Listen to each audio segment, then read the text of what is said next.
एक साधारण दिखने वाले युवक ने एक दिव्य अग्नि पक्षी को अपनी रहस्यमयी शक्ति से एक विशाल मुर्गे में बदल दिया। फिर उसी पक्षी की मदद से वह नए शिष्यों की भर्ती करने के लिए एक दूरस्थ पर्वतीय संप्रदाय में पहुंचा। उसका इरादा था कि जो भी उसका पहला शिष्य बनेगा उसके स्वागत में वह दिव्य अग्नि पक्षी का अद्भुत भोज तैयार करेगा। लेकिन वहां मौजूद सभी गुरु उसका मजाक उड़ाने लगे। सबका कहना था कि इतना कमजोर और अनजान गुरु कभी किसी योग्य शिष्य को अपने साथ नहीं ले जा पाएगा। उसी समय सबसे प्रतिभाशाली और रहस्यमयी युवती ने सबको चौंकाते हुए उसी साधारण गुरु को अपना गुरु चुन लिया। किसी को नहीं पता था कि वह अपने पिछले जन्म में एक महान महारानी थी। अमृता की लड़ाई में सब कुछ खोने के बाद उसने पुनर्जन्म लिया था। अब उसकी सिर्फ एक ही इच्छा थी, एक शांत स्थान पर रहकर अपनी टूटी हुई साधना को फिर से पूर्ण करना। इसलिए उसने जानबूझकर सबसे अनदेखे और शांत संप्रदाय को चुना। बाकी सभी गुरु यह देखकर हैरान रह गए। वह युवती पूरे क्षेत्र की सबसे बड़ी प्रतिभा मानी जाती थी और उसकी शक्ति लगभग हर गुरु से कहीं आगे थी। एक घमंडी गुरु ने उसे समझाने के लिए उस साधारण गुरु को मुकाबले की चुनौती दे दी। तभी एक बुजुर्ग सामने आया और सबको याद दिलाया कि इस युवक के दिवंगत पिता कभी पूरे संप्रदाय के महान प्रमुख थे। उनकी प्रतिष्ठा का सम्मान करते हुए चुनौती देने वाला गुरु पीछे हट गया। लेकिन जाते जाते उसने युवती को एक बेहद कीमती साधना औषधि दे दी ताकि वह भविष्य में अपना फैसला बदल दे। फिर भी युवती अपने निर्णय पर अटल रही और अपने नए गुरु के साथ उस छोटे से संप्रदाय में लौट आई, जहां उसने औपचारिक रूप से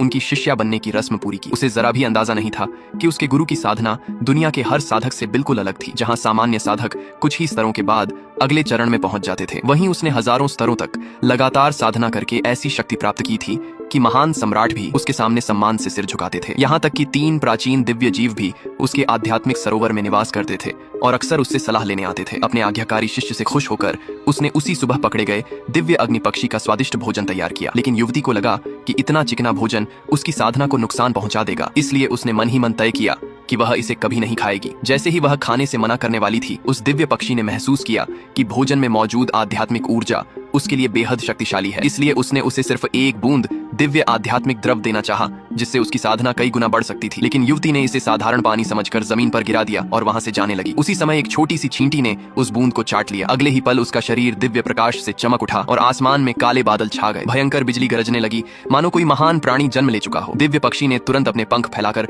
उन बादलों को तितर बितर कर दिया। डर से कांपती चींटी तुरंत उसके सामने झुक गई और उसे अपना गुरु मानने की विनती करने लगी। यह देखकर दिव्य पक्षी को समझ आ गया कि उसकी दी हुई अनमोल बूंद व्यर्थ चली गई। उसने हल्की सी फटकार लगाई, लेकिन उसी क्षण उसके पंखों से निकली रहस्यमयी आभा ने युवती को महान सत्य की एक झलक दिखा दी। उसकी आंखें आश्चर्य से फैल गईं।